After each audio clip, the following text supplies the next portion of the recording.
Hello guys, welcome to Zip Air Airlines. And now we are boarding going to Narita Airport. At ayan, napakaganda po ng aircraft na to, napakaluwag. Ayan, at hindi kayo nahihirapan sa pag-upo dahil napakaluwag at nakakagalaw kayo ng ng maayos. Ayan. At itong aircraft na to is mayroong 3 rows na na upuan. 1, 2, 3, bali 369. Unlike sa mga ibang low cost na na airlines, 2 rows lang. So ito 3. Kaya maluwag at saka bukod dyan, mura pa.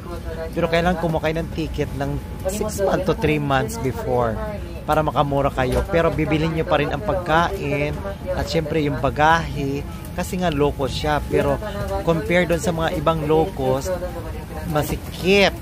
Hindi kayo komportableng umupo. Ito sikat ngayon ang Zip Air kasi meron din silang pa California at marami ng gumagamit dito sa airlines na to. Kahit ako, Diyos ko, gusto ko na to siya.